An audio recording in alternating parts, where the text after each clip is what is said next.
Hello दोस्तों, मैं कहता हूँ सारे दोस्त कैसे होंगे, भाई को दुआ में याद रखते होंगे। दोस्तों आज मेरे पास एसी का पीसीबी, ये ओल्ड वर्जन एसी का पीसीबी आया है रिपेयर होने के लिए। तो ये फुल डेड आया है, इसको आज रिपेयर करते हैं। इसमें जो जो फॉल्ट निकला भाइयों से शेयर करता हूँ। अगर कोई दोस्त चैनल पे नया है, चैनल को सब्सक्राइब करके रखे ताकि फ्यूचर में ऐसी इन्फॉर्मेशन मैं अपने यूट्यूब चैनल पे अपलोड करता रहता हूँ।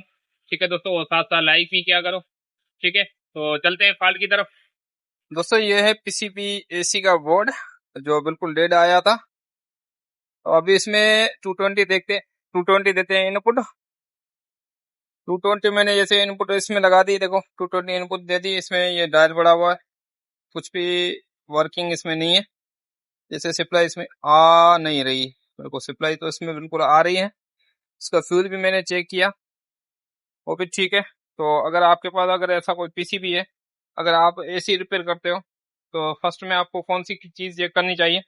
अगर आप फर्ज करो एसी रिपेयर करते हो, एसी में गैस वगैरह सर्विस वगैरह करते हो, तो आप जाते हो किसके पास एसी रिपेयर करने, तो चेक करते हो भाई उसकी एसी ऑन नहीं हो रही। तो सबसे पहले आपको ये फ्यूज चेक करना होगा। फ्यूज चेक करने के बाद दोस्तों ये एक ये वाला पीएफ, एक ये वाला पीएफ, ये देखना, ये सेफ्टी पीएफ, सेफ्टी में पीएफ लगे लगे होते हैं, ये एक ये दो, ठीक है। अगर ये लाइट ज्यादा आने की वजह से ये शॉर्ट हो जाते हैं, बाजू का फट भी जाते हैं।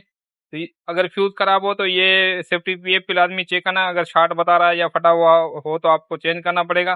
तो इसमें इस पीसीबी में ऐसा कोई नहीं, कुछ नहीं है। इसका फ्यूज भी ऑलरेडी ठीक है, ठीक है कि 220 इनपुट भी आ रही है, इसके वोल्टेज आ रहे हैं। तो इसमें मसला ये है कि इसमें देखो ये वाली कॉइल और इसका ये वाला फिल्टर, ठीक है। मैं थोड़ा जूम करके आप दोस्तों को दिखाता हूँ, ठीक है। फिल्टर यहाँ से बस्ट हो गया, ठीक है, यहाँ से बस्ट हो गया और ये कॉइल यहाँ से बस्ट हो गई, ठीक है दोस्तों। तो ये फटाफट दोनों चीजें चेंज करने से पहले, ठीक है, ये चेंज करनी होगी।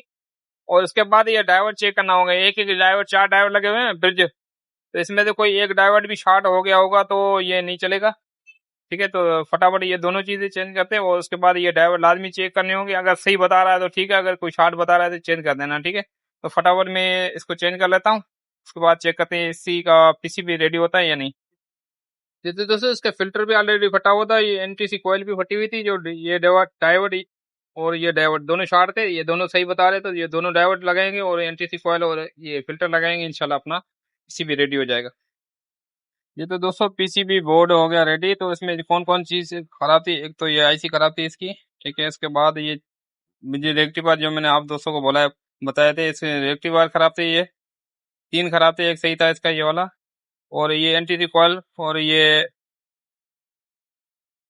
फिल्टर, और उसके बाद ये कॉइल भी बस्ट थी, ठीक है। ये मैंने ये चीजें लगाई है इसमें, ठीक है। एक ये कॉइल भी यहाँ से बस्ट थी। अगर कॉइल रिपेयर भी हो सकती थी तो मेरे पास स्क्रैप बोर्ड से पड़ी हुई थी, मैंने उतार के लगा दी। तो ये फिल्टर भी मैंने स्क्रैप बोर्ड से उतार के लगाया, ये भी स्क्रैप बोर्ड से, ये भी स्क्रैप बोर्ड से, ये भी स्क्रैप बोर्ड से, ये भी स्क्रैप बोर्ड से। बाकी आईसी मेरे पास अवेलेबल न्यू पड़ी हुई थी, तो आईसी मैंने न्यू लगा दी। तो बोर्ड अभी बिल्कुल रेडी हो चुका है, आप दोस्तों को चेक करा देता हूँ,